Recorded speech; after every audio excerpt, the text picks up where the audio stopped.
Yes, we are going to start the chapter from the page number 8. We were reading the chapter. Middle portion से आज हम start कर रहे हैं। इधर भावी आशंकाओं को मद्देनजर रखते हुए हरिहर काका के भाई उनसे ये निवेदन करने लगे, निवेदन मीन्स प्रार्थना करने लगे कि वो अपनी जमीन उनके नाम लिख दे। उनके सिवाय उनका अपना है ही कौन। इस विषय पर हरिहर काका ने एकांत में मुझसे काफी देर तक बात की थी। अंततः हम इस निष्कर्ष पर पहुंचे, निष्कर्ष मतलब परिणाम, रिजल्ट जिसे कहते हो, निष्कर्ष पर पहुंचे कि जीते जी अपनी जायदाद का स्वामी किसी और को बनाना ठीक नहीं होगा। Mark this paragraph. आपको एक क्वेश्चन आ सकता है। हरिहर काका चाहे पढ़े लिखे इंसान नहीं थे, लेकिन वो जीवन की समझ भली भांति रखते थे और इसीलिए उन्हें वो सब बातें याद आती हैं कि उनके गांव में जो चीज़ें घटित हुई थी, जिसके कारण उन्होंने ये अनुभव प्राप्त किया था कि वो जीते जी अपनी ज़मीन जायदाद किसी को नहीं देंगे। हमें अपने गांव और इलाके के कुछ लोग याद आते हैं जिन्होंने अपनी जिंदगी में ही अपनी जायदाद अपने उत्तराधिकारियों या किसी अन्य को लिख दी थी। मतलब उन्हें वो लोग याद आते हैं जिन्होंने अपनी जायदाद अपने जीते जी अपने उत्तराधिकारियों को, मतलब अपने बेटों को, बहुओं को, या कोई भी घर का सदस्य हो सकता है, उन्हें दे दी थी। लेकिन उसके बाद उनका जो जीवन था वो नरक तुल्य बन गया था, नरक के समान उनका जीवन हो गया था, क्योंकि जीवन के अंतिम क्षणों में वो अच्छे से जी नहीं पाए थे। उनका जीवन कुत्ते का जीवन हो गया था, अर्थात कुत्तों से भी बदतर व्यवहार उनके साथ किया जाने लगा था। तो हरिहर काका को वो सब बातें याद आती हैं कि उन्हें अपने जीते जी अपनी जायदाद किसी अन्य को नहीं देनी चाहिए, क्योंकि इस बात का उन्हें भली भांति अनुभव था। कोई उनसे पूछने वाला नहीं रहा। हरिहर काका बिल्कुल अनपढ़ व्यक्ति हैं, फिर भी इस बदलाव को उन्होंने समझ लिया था और मन ही मन यह निश्चय कर लिया था कि वो जीते जी अपनी जायदाद किसी को नहीं देंगे, अपनी जमीन किसी के भी नाम नहीं लिखेंगे, चाहे वो भाई लोग हों, चाहे वो महंत हो। अपने भाइयों को समझा दिया कि मर जाऊंगा तो अपने आप ही जमीन तुम्हारे नाम हो जाएगी। वो कहीं अपने साथ तो लेके जाने वाले नहीं है, परंतु उन्हें बधित नहीं करना चाहिए, उन्हें मजबूर नहीं करना चाहिए कि उनकी ज़मीन उन्हें दे दी जाए। ज़मीन लेकर तो जाऊंगा नहीं, इसलिए लिखवाने की क्या ज़रूरत है। वो कहते कि मैं ज़मीन लेके तो जाऊंगा नहीं, इसलिए ज़मीन को लिखवाने की क्या ज़रूरत है। तो ये सब बातें उन्हें याद आती हैं। वो अपने भाइयों से इस बात पर मनमुटाव हो जाता है, उनके साथ लड़ाई झगड़ा हो जाता है कि जीते जी वो अपनी ज़मीन किसी को भी नहीं देंगे। उधर महंत जी भी हरिहर काका की टोह में रहने लगे, टोह में रहने लगे, अर्थात कि वो उनकी खोज में रहने लगे कि क्या होता है क्या नहीं होता है उनके घर में, मतलब किस तरह का वातावरण है। इस बात के लिए मतलब वो अपनी कान टिकाकर बैठे थे।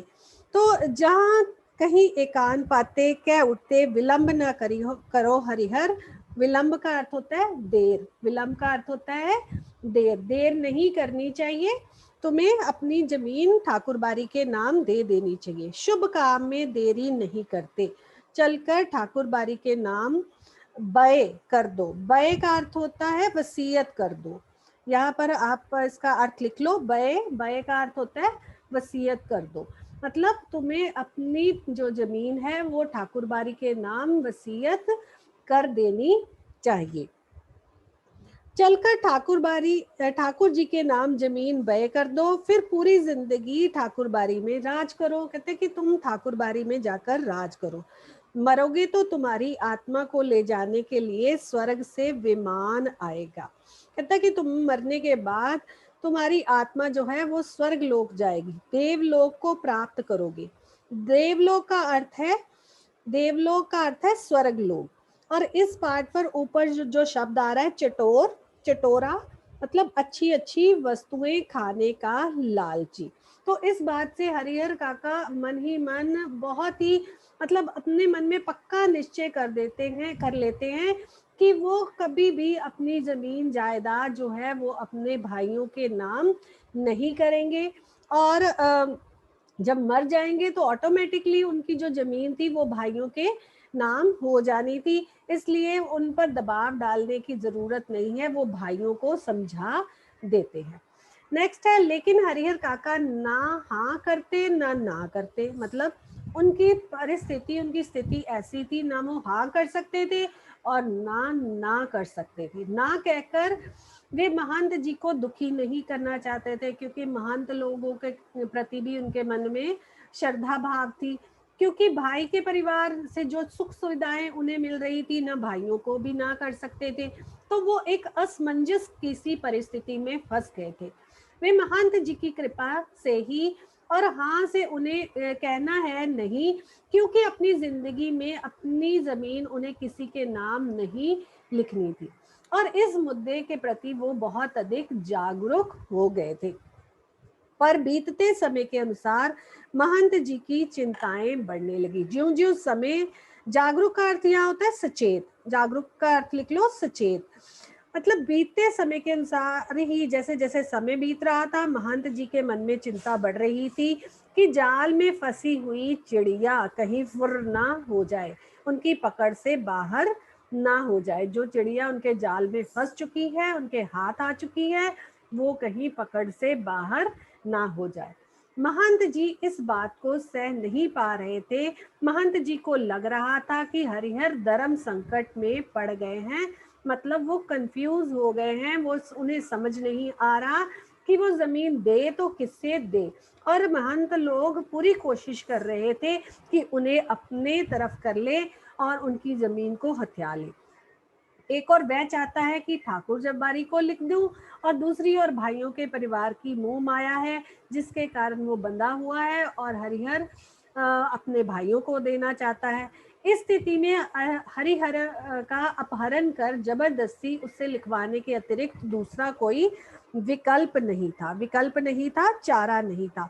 उन्होंने सोचा कि क्यों ना हरिहर का अपहरण कर लिया जाए, उसे उठवा लिया जाए और जबरदस्ती ही उसकी जमीन अपने ठाकुर बारी के नाम लिखवा ली जाए, क्योंकि अगर हरिहर काका का मन बदल गया तो हाथ में आई चिड़िया फुर हो जाएगी।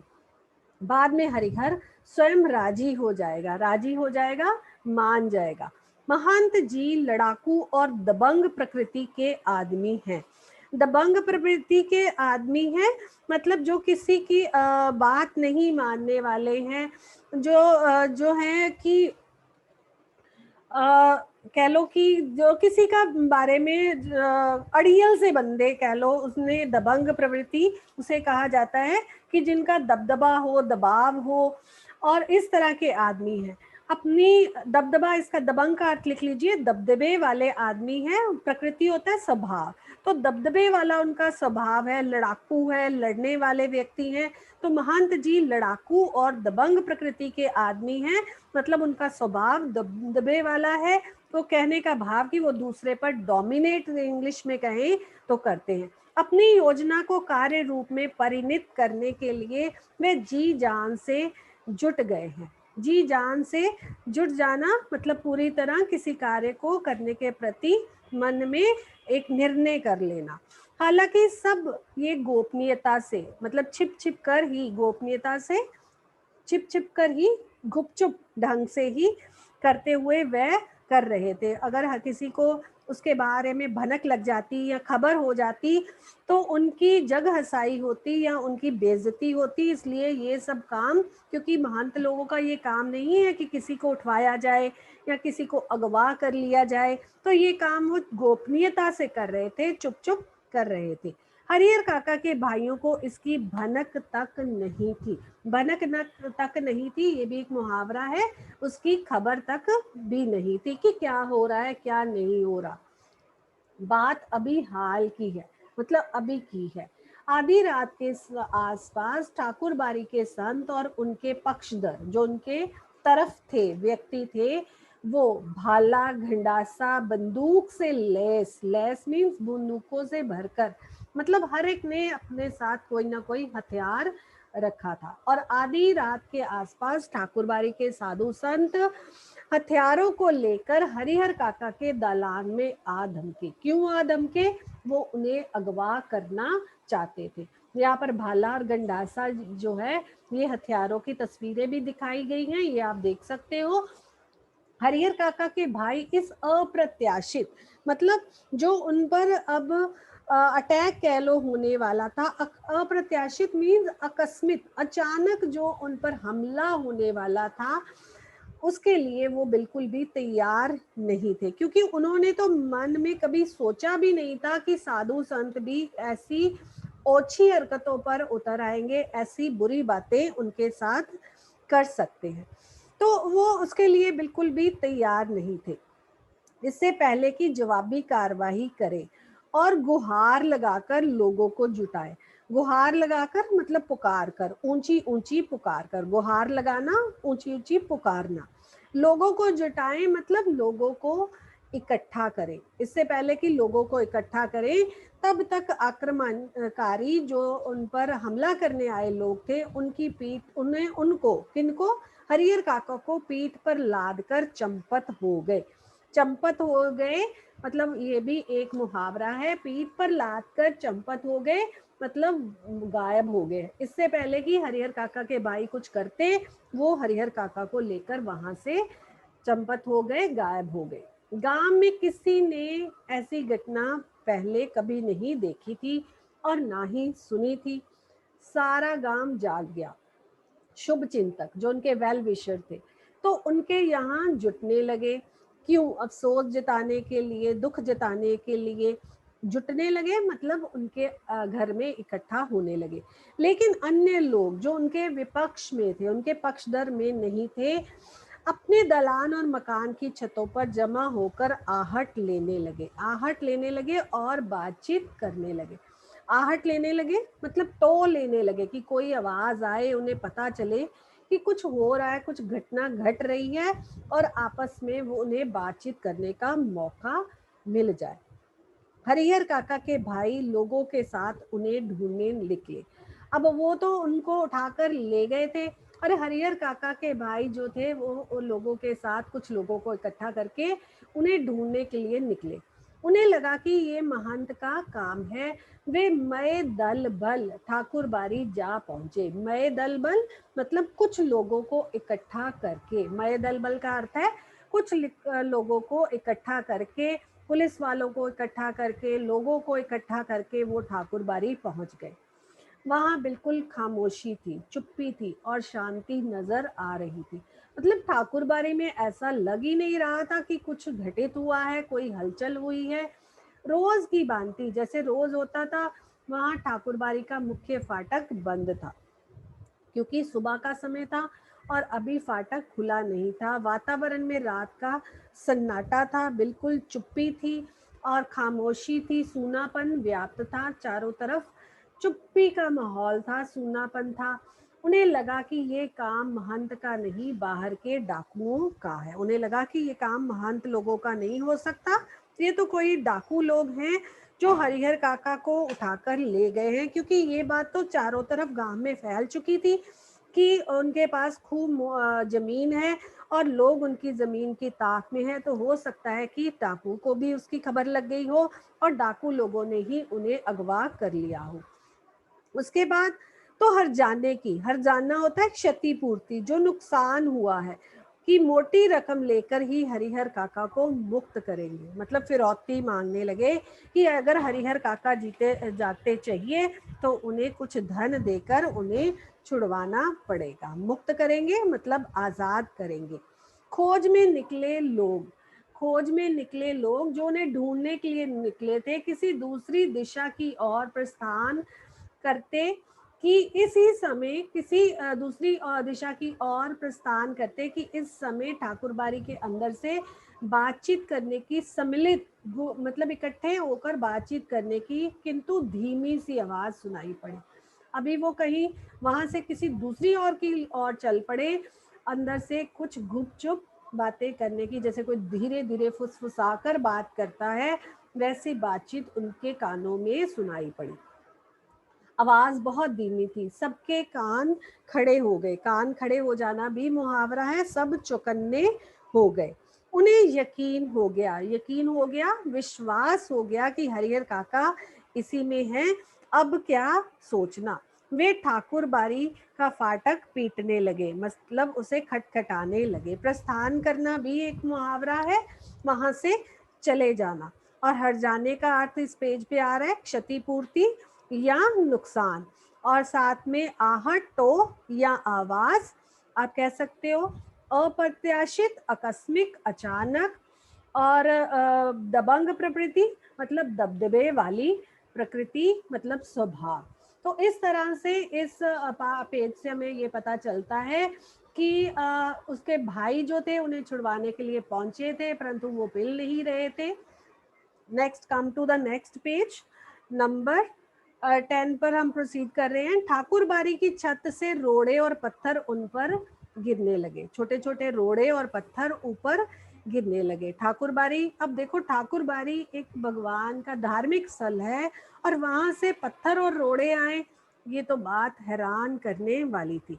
वे तितर बितर होने लगे। तितर बितर हो जाना मतलब वहां से भाग जाना।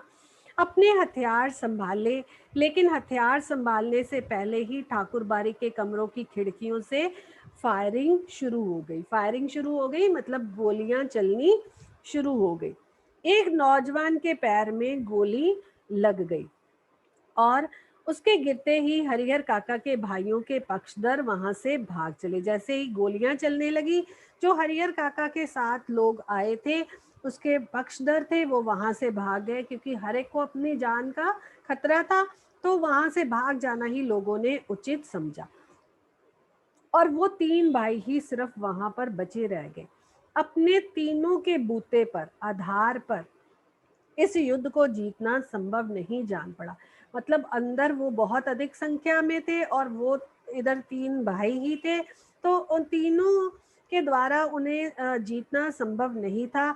इसलिए वे कस्बे की पुलिस के थाने की ओर दौड़ पड़े। उन्होंने यही उचित समझा कि इस बात की इत्तला, इस बात के बारे में थाने में खबर की जाए और पुलिस को लेकर ही वहां आया जाए, वही उनके लिए उचित होगा। इधर ठाकुरबाड़ी के भीतर, भीतर मीन्स अंदर, महंत और उनके कुछ चंद विश्वासी, जो उनके विश्वास के लोग थे, साधु सादे और लिखे कागजों पर अनपढ़ हरिहर काका के अंगूठे के निशान जबरन ले रहे थे। जबरन का अर्थ है जबरदस्ती।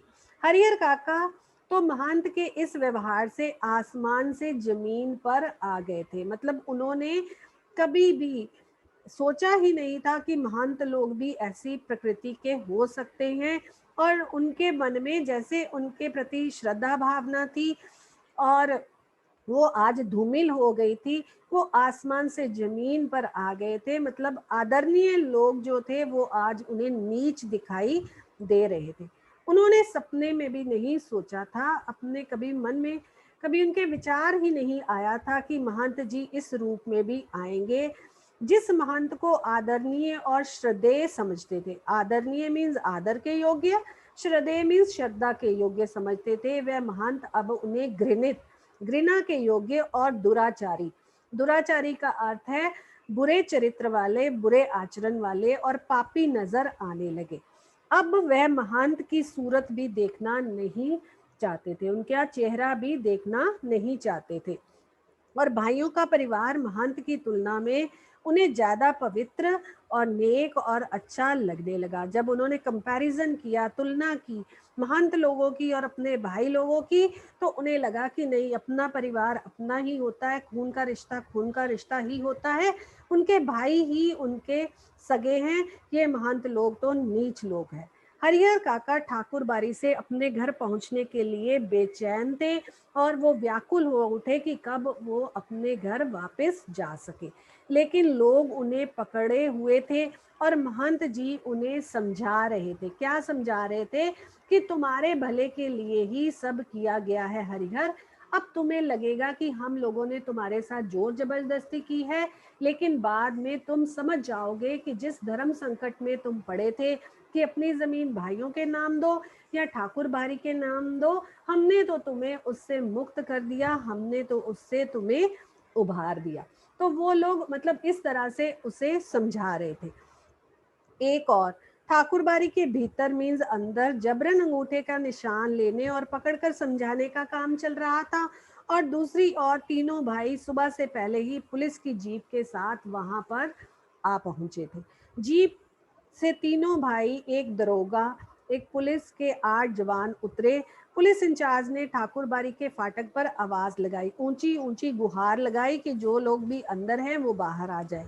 दस्तक दी, ठक ठक आया, लेकिन अंदर से कोई जवाब नहीं आया। अब पुलिस के जवानों ने ठाकुरबाड़ी के चारों तरफ से घेरा डालना शुरू कर दिया था। चारों तरफ से उन्होंने ठाकुरबाड़ी को घेर लिया था और ये बार बार अपील की जा रही थी कि अगर कोई अंदर है तो वो बाहर आकर अपने हथियार डाल दे। ठाकुरबाड़ी अगर छोटी रहती तो पुलिस के जवान आसानी से एक ही द्वार से उसके अंदर घुस जाते, लेकिन ठाकुरबाड़ी, जैसे कि पहले भी पार्ट में बताया है, कि विशालकाय थी और ठाकुरबाड़ी को पुलिस के सीमित जवानों ने घेर सकने में असमर्थ साबित हो रहे थे। इसलिए जितना संभव हो सका उस रूप में उन्होंने चारों तरफ सैनिक तैनात किए, उसे घेर लिया था और अपना अपना मोर्चा संभाल कर सुबह की प्रतीक्षा करने लगे थे, सुबह का इंतजार करने लगे थे। हरिहर काका के भाइयों ने सोचा कि जब वे पुलिस के साथ ठाकुरबाड़ी पहुंचेंगे तो ठाकुरबाड़ी के भीतर से ही हमले होंगे और साधु संतों को वो रंगे हाथ पकड़ लेंगे। रंगे हाथों पकड़ना, गलती करते हुए मौके पर पकड़ लेना। रंगे हाथों पकड़ना एक मुहावरा है, गलती करते हुए मौके पर पकड़ना। तो उन्होंने ऐसा सोचा था कि वे उन्हें रंगे हाथों पकड़ लेंगे, लेकिन ऐसा आते आते उन्होंने देख लिया कि कुछ भी नहीं हुआ। ठाकुरबाड़ी के अंदर से एक भी रोड़ा नहीं आया। पहले तो रोड़े पत्थर आ रहे थे, लेकिन अब कुछ भी ऐसी हलचल नहीं हो रही थी। शायद पुलिस को आते ही उन्होंने देख लिया था। सुबह होने में अभी कुछ देर थी, इसलिए पुलिस इंचार्ज रह रहकर ठाकुरबाड़ी का फाटक खोलने और साधु संतों को आत्मसमर्पण करना, स्वयं को दूसरे के हवाले कर देना। आत्मसमर्पण का अर्थ है स्वयं को दूसरे के हवाले कर देना, मतलब सरेंडर कर देना। करने में के लिए आवाज लगा रहे थे कि अपने आप को, अपना आत्मसमर्पण कर दो, अपने आप को हमें सौंप दो, लेकिन कुछ भी ऐसा नहीं हो रहा था। साथ ही पुलिस वर्ग की ओर से हवाई फायर भी किए जा रहे थे। बार बार उन्हें अपील की जा रही थी कि बाहर आ जाओ, बाहर आ जाओ और अपने आप को, अपना आत्मसमर्पण कर दो। साथ ही लेकिन ठाकुरबाड़ी की ओर से कोई भी जवाब उन्हें नहीं मिल रहा था। कोई भी हलचल ठाकुरबाड़ी में नहीं हो रही थी। सुबह तड़के ही एक बूढ़े आदमी ने, वृद्ध मतलब बूढ़े आदमी ने आकर जो है ठाकुरबाड़ी का फाटक खोल दिया। उस साधु की उम्र 80 वर्ष से भी अधिक होगी। वह लाठी के सहारे कांपते हुए वहां खड़ा था। पुलिस इंचार्ज ने उस वृद्ध साधु के पास पहुंचकर हरिहर काका तथा ठाकुरबाड़ी के महंत और पुजारी और अन्य साधुओं के बारे में, मतलब जैसा कि पुलिस का काम ही था, इंक्वायरी करनी शुरू कर दी। पूछने लगे कि कौन है, कौन, कितने लोग अंदर हैं, महंत लोग क्या क्या करते हैं, ये सब बातें वहां पूछताछ शुरू हो गई। पुलिस इंचार्ज ने कई बार उससे कुरेद कुरेद कर पूछना चाहा, लेकिन वो था कि वो कुछ भी नहीं बोल रहा था। उसे डांट भी लगाई, धमकियां भी दी कि तुम्हें जेल में डाल दिया जाएगा, तुम्हारे साथ बुरा व्यवहार हो सकता है, लेकिन वो कुछ भी नहीं कह रहा था। हर बार एक ही वाक्य दोहरा रहा था, मुझे कुछ नहीं पता, मुझे कुछ नहीं पता। ऐसे वक्त में पुलिस के लोग मारपीट का सहारा लेकर ही बात उगलवाते। कहते ना, जब सीधी उंगली से घी ना निकले तो उंगली टेढ़ी करनी पड़ती है, तो उन्होंने अब मारपीट का सहारा लेकर ही उससे उगलवाने की बात सोची। लेकिन उसकी वय आयु देखकर, उसकी वय मतलब आयु देखकर पुलिस इंचार्ज को महटिया, मतलब उसको नज़रअंदाज करना पड़ा, उसे इग्नोर करना पड़ा, क्योंकि उसकी उम्र बहुत अधिक थी, 80 साल के करीब बताई है। तो उसे मार पीट कर, अगर मार पीट कर उगलवाया जाता तो वो शायद मर ही जाता और पुलिस के हाथ कुछ ना आता। पुलिस इंचार्ज के नेतृत्व में पुलिस के जवान ठाकुरबाड़ी की तलाशी लेने लगे। मतलब चारों तरफ छानबीन शुरू होने लगी कि कौन अंदर छिपा है कौन नहीं।